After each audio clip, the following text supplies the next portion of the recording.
Go ahead. Of course. What a great timing. As soon as we were about to go live, my camera goes, hold on a second, let me grab my coffee. Welcome and good morning, everybody, to the Daily Huddle, Thursday Spiritual Matters. I'm your host, Dr. Monikah Ogando, flanked by the beautiful spiritual phallic symbol called my mic. We are having a conversation today about gratitude for endings. Gratitude for endings today. And we're going to talk about, I like doing series, I was never like a PK kid, right? I wasn't like a preacher's kid. But I grew up in the church and I knew a lot of pastors would it's actually easier for them to plan like a month worth of sermons all in one and follow a series, whatever. So when you serialize your conversations, and we'll get into how to do that with your own life, starting today with the gratitude about endings, then you start to get excited and curious about what the next chapter might bring. And, stay tuned for the next episode of, right? Like we do with soap operas and with our weekly shows and so forth. So we're going to talk today about gratitude for endings. And I have the perfect quote for you. We've long ago given up on jokes. So we just do quotes here on Thursdays. And it's a quote by Lao Tzu. The quote says, "What the caterpillar calls the end, the rest of the world calls a butterfly." Welcome to Daily Huddle Thursdays.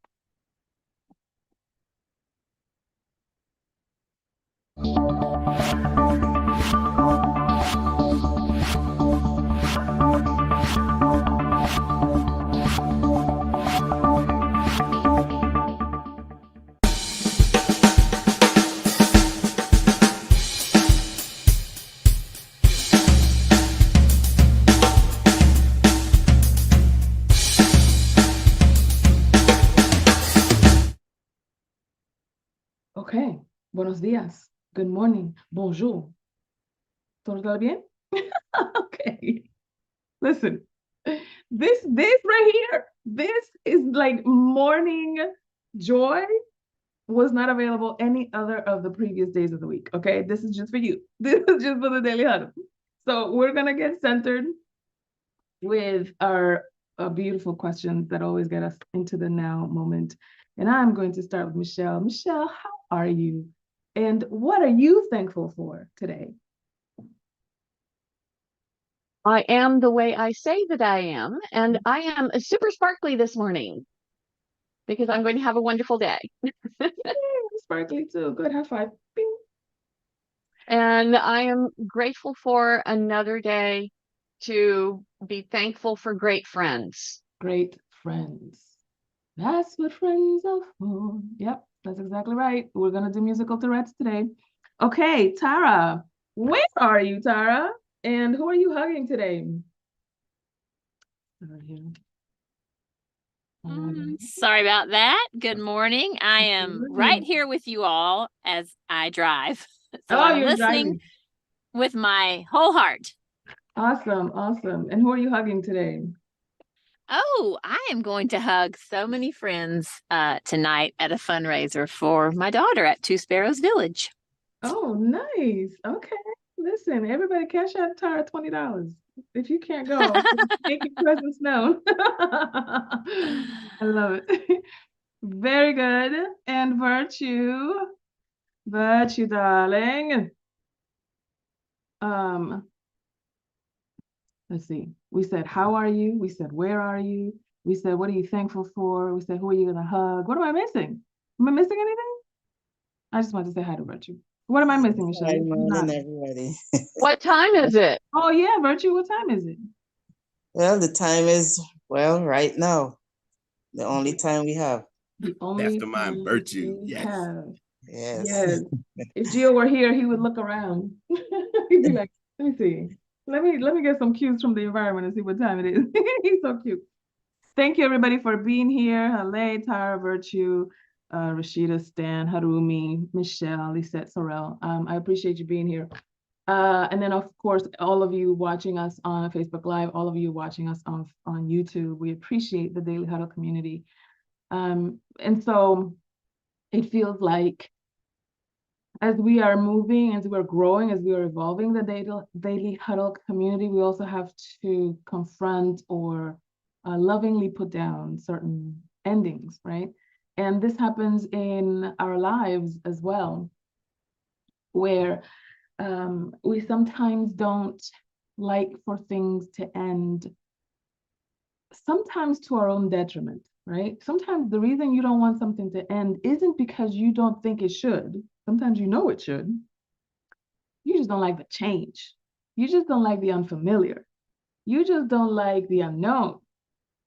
That's what you're saying no to, not to the ending itself, right? You may be knowing in your inner knowing, in your intuition, that something has come to an end and you just don't know how to move from that. And so the gratitude that I want to talk about today about endings is to kind of create some level of perspective, right? There have been, if you're over 30, we're going to say 30. If you are over 30, you have had, I'm going to say 80% of all the endings you're ever going to experience. That's a bold assertion, I know, but hear me out. Over 80% of all of the endings that you're ever going to experience, you've already had them. And now from 30 on, even if, but from 30 on, it's another 70 years. Whatever endings you might experience from here on out are just a different version of what you've already had. You get me? They're not new endings. So for example, you might have experienced the ending of childhood.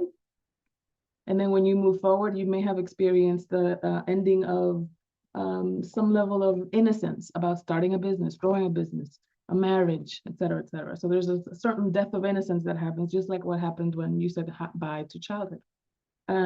You may have experienced your first love, your first breakup, your first heartbreak. You may have lost a parent. You may have broken up with a friend. You know, sometimes friend breakups are even harder than romantic breakups.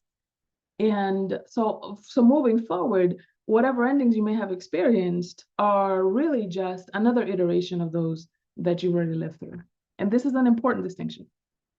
It's an important distinction because, one, if you have experienced 80% of all of the endings that you're ever going to experience by the time that you're 30, and you haven't handled them well, you've thrown tantrums, you've resisted, you've gone back to toxicity and then wonder why the hell you made that decision and so forth and so on, then the ones that you encounter later are going to be an opportunity for you to meet your own wisdom, to make a different choice, to decide to move on with grace and with dignity. Sometimes we just like, you know, hang on and like, no, even, you know, the universe is like, get out of here. Right. And then the other part of it is that sometimes you are the one that has to initiate the ending. It's sometimes easier to capitulate to an ending when you feel like it's been foisted upon you. When somebody else breaks up, when, you know, high school is over. It's like you can't, so that's somebody else's curriculum, so to speak. But what it also does is that it equips you to the endings that you know, if you were in integrity and you were 100% in your adulthood and your authorship and your kingship or queenship or whatever the case may be, you're going to have to initiate that. And depending on somebody else's emotional maturity, they may know that there's an ending coming, but they don't want to be the one to pull the plug, right? It's kind of like that Gladys Knight and the Pips song that says, neither one of us wants to be the first to say goodbye, right? Oh, the musical Tourette's is flowing today. So there are three components to endings that I think is important for us to keep in mind. Because if we keep them in mind, then perhaps they won't be as painful. And I already gave you the first one, that you've been through the worst of the endings already, the worst of the heartbreak already. And by the time that you're 30, any endings that you experience are just iterations of the ones you've already been through. So you know how to end things. You know how to meet a dead end and pivot, because you've already done it, right? And if you quote unquote don't know, then you know how not to do it so that you can iterate and do a different thing. Like, oh, okay, different results, please, you know? So that's the first thing that I want you to remember about endings. The second thing that I want you to remember about endings is very much encapsulated in the lesson of the quote that I gave you today. To the caterpillar, you know, ending is death, but to the rest of us, we call that a butterfly, right? And so there may be a version of you, a role you've played, a label you've foisted on yourself that you're used to, that you're proud of, that you have grown accustomed to, etc., that you've outgrown, or that no longer suits you, or that it's no longer relevant, or that it, you know, something else is up. And so I want you to remember this about endings, that just like every coin has two sides, if one side of the coin is an ending, the other side of the coin is a new beginning. And sometimes it's scary, sometimes it's unfamiliar, sometimes it's, heck, even terrorizing or terrifying. But you have handled and survived 100% of your failures and bad days. Sometimes even somebody else's bad days and failures. That's the kind of friend you are. So, you know, so pause for that. Take a breath for that. Brace yourself for the fact that, you know, an ending doesn't mean we're done and forevermore. It just means that we're clearing the way for a new beginning. And then the third thing that I want you to remember, and perhaps most important, and you're probably going to want to write this down, and you're probably going to want to post it and put it on a post-it note, so that when you feel the opposite of this, just remember that we talked about this. You are 100% equipped to handle anything that's in front of you. If you couldn't handle it, it wouldn't be in front of you. That's how come I don't have Beyonce's life. You are 100% equipped to handle anything that comes in front of you. If you weren't equipped, it wouldn't be in front of you. And that's kind of like the safety valve. That's the security override, as it were, of the way that the universe and this world and your life is engineered. There are some things, as we have seen in this world, there are some terrifying, horrifying things that humans put ourselves and each other through. We're seeing that with the Israeli and Palestinian conflict. We see it in Ukraine. We see it in all different parts of the world. We know the contrast, the level of goodwill that we have here versus, you know, there are other places where that's not to be found. But even in the depth of despair, of no answers, of complete and total rage and drama and unmitigable harm, you are more resilient than that. You can survive even that. I know. I know the question that's on your mind is like, okay, but who wants to? Who would volunteer for that? Nobody volunteers. That's why it feels like it's foisted upon you, right? It's only by right of consciousness that's in front of you. But if it's in front of you, you called it forth by right of consciousness, which means you're equipped to handle it. And that ought to be the little bit of sliver of, you know, sunrise or hope or resilience, you know, the leg up that we all need in order for us to say, okay, deep breath, step left, try again, vote. Yeah. So I want to open up, of course, as we always do, with a community conversation. And I want to hear about a particularly difficult ending that you have had and the lessons that you have gleaned from it. You don't have to divulge any kind of confidential stuff or anything that would, feel like an invasion of privacy or whatever, but just tell us enough to understand the story and then what lesson you got from it so that we can learn in our collective wisdom. Who wants to go first?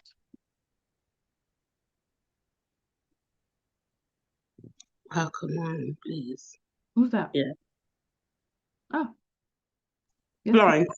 Hi, Florence. Okay, hi, good morning. I just came in, but I got the gist of what you're talking about. But I'd like to say I went to London last year, had a real traumatic experience. I thought I was going to die. I thought I would not make it back to the United States because I didn't think I could survive the journey, the train journey, the plane journey. My heart felt as though it was going to give out, and I just felt I was going to die. Even to writing a will to my daughter because I didn't do that before I left. So I wrote a will. And I thought, someone would find it in the morning, and give it to her. Anyway, I managed to survive and come back to the United States. So I started asking the universe, what was that all about? Why? What lesson? What's that? Oh my God, it was horrible. And then I got that what was happening is that ego was the thing that was dying. I felt like I was dying, but it's the ego that was dying. Yeah. And that was really freeing when I learned that lesson. What a great distinction. Sometimes we do feel like we're the ones that are dying. It's like, no, it's just our ego. It just so happens, I sometimes use the analogy that the ego is like the chihuahua at home, right? When somebody comes to visit you, a lesson, a partnership, a relationship, a phase of your life, etc. Nobody's coming to see Fido, but he's the first one at the door. He's the first one smelling and seeing and da-da-da-da. And it's the same thing with our ego. It's like, dude, the lesson's not with you. You're only here to smell things, to ensure your survival, to ensure that nobody's coming to diminish you. You know what I mean? Yeah. So when I imagine my ego being like the little chihuahua, it's like, okay, sit down. I love it. Who else has something to share? I do. Mm-hmm. So I lost 2 children to suicide, and when my boys died, a chapter of my life eventually, it took years for me to finally fall apart enough, but I fell apart to the point that I couldn't work in jobs that I had done before. But it kind of pushed me into looking at what else can I do. Mm-hmm. And I spent the past year on my motorcycle trying to figure that out, trying to heal. And so now I'm reinventing myself like the butterfly. Yes. And finding a new chapter. Wow. Thank you for sharing that. I think sometimes we, just like how we make a hierarchy of loss or pain, etc., we sometimes do the same thing with death. And we think sometimes death by suicide somehow has a meaning different than death by murder or death by car accident or death by disease or whatever the case may be. But it's got its own brand of pain. Don't get me wrong. I've witnessed enough suicide in my life to know that it's different when people die by natural causes versus self-inflicted, and the weight that leaves behind, and the questions that they leave behind, etc. So I empathize with you on that, and also understand that it's like, and it's still an ending, and it perhaps it's more painful because it feels unnecessary, it feels hoisted on us, it feels, all of those kinds of things. So thank you for sharing. Who else? Oh, I feel like it cuts off my face. Anybody else has something? Yes. Is that Cece? Yes, how are you? I came in late, so I was wondering, is this about suicide or about losing someone? About loss. It's about Yes. what are some endings that you have experienced and what are the lessons that you learned from it? Thank you. The experience of my mother passing was um, traumatic in my mind because I had watched her for decades eat herself to death. Mm. And there was nothing I could do about it but just love her. And what I learned from that whole situation is that coping is the reason why people are, well, I know she did it. She was just trying to cope with her situation, and it wasn't a healthy way of coping. So I learned not to do that. And I thank God that she was here for 80 years, and I learned that I could grow from that. So since she's passed, I've expanded communications with family members, done a family tree. I'm now doing comedy where I never did that before. I'm now talking about myself in a way where there's much growth, and I'm running for positions I had never run before. And I am so grateful that I learned from the situation, because I too could have coped by just eating. And I remember, I'm gonna stop at this, going on cruise ships because they had food and lodging, and just binging myself, trying to comfort myself. And what I learned from that is that I can travel and not binge, and travel and go around the world without hurting myself. So thank you. Yes, absolutely. Oh, that feels great. Thank you for sharing that. Yeah, thank you for sharing that. Anybody else have something to share? Oh, I missed the chat. When my dad departed in 2020, I got neuralgia that was unbearable for a month. It created me to get even deeper within and disconnect with electromagnetic and connect with nature, and not allow the outer world to inject me, medicate me, or numb me. I like what you're saying here about numbing, because I think sometimes we excuse certain numbing mechanisms that we inflict upon ourselves because they're not as poisonous as others. And we do this a lot. Sometimes we numb ourselves through work. We numb ourselves with sleep, shopping, sex, food. We numb ourselves with watching politics and opining about that, and getting enraged with that instead of grieving the thing that we really are sharing pain about. And sometimes because it's what everybody else is doing, it's easy to go under the radar, you know, to express pain about something that's happening politically or geopolitically, instead of, or not instead of, but, and not claiming the real pain or the individual personal pain that we're also walking through. Florence says, my experience was that even through my elderly sister did not die, I did lose her, in a sense, to dementia. Yeah, brain injuries and brain diseases have a way of creating a different person than what we're used to seeing, than what we're used to interacting with or being in a relationship with.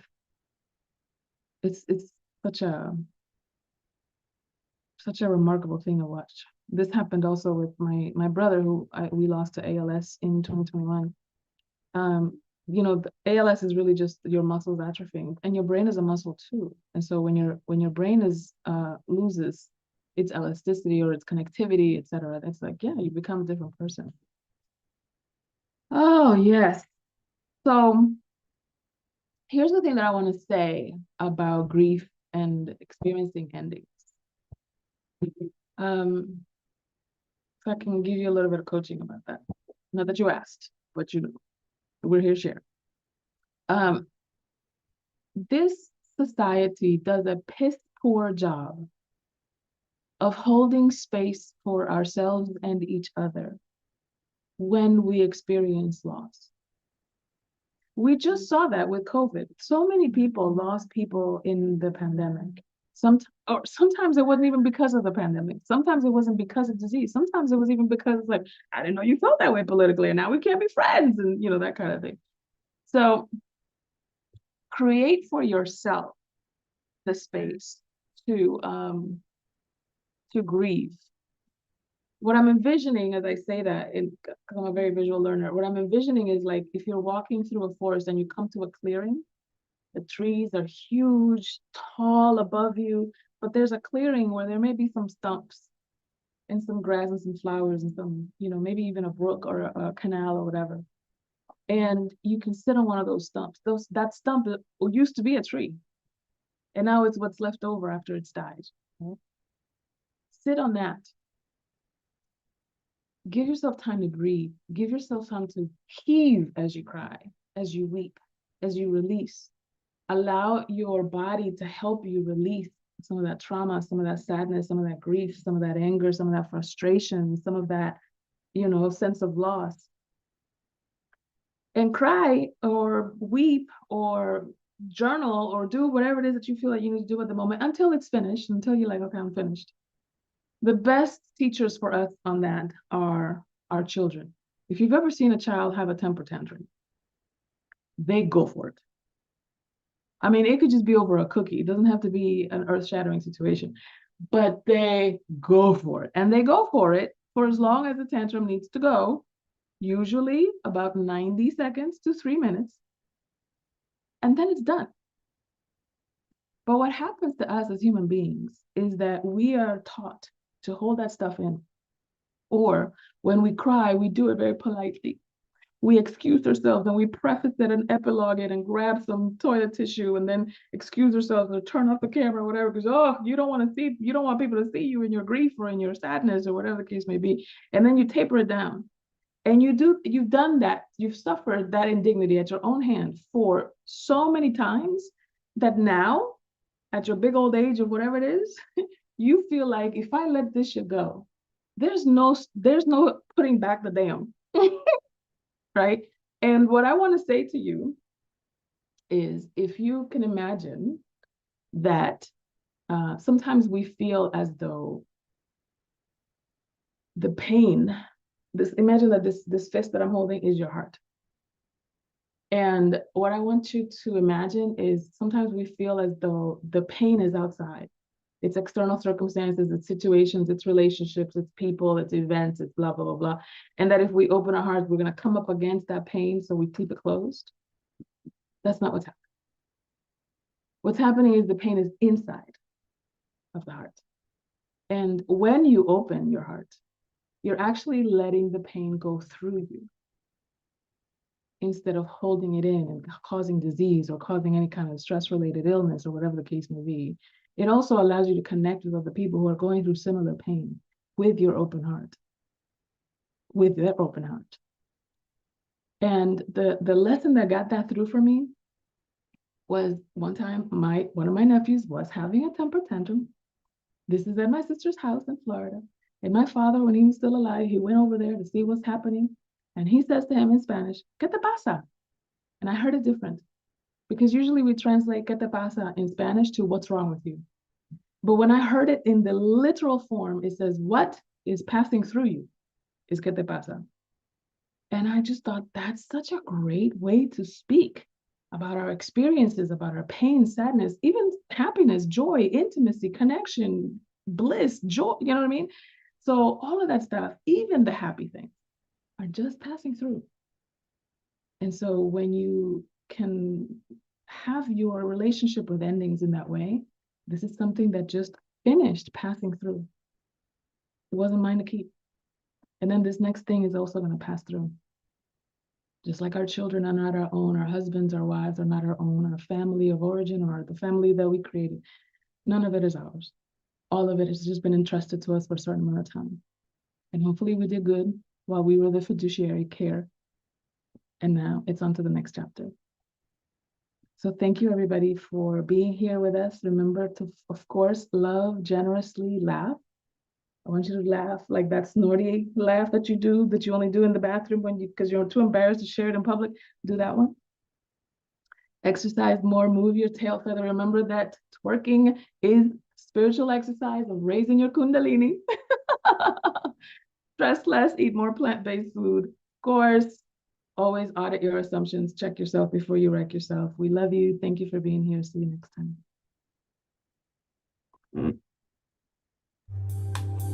Thank you, Monikah.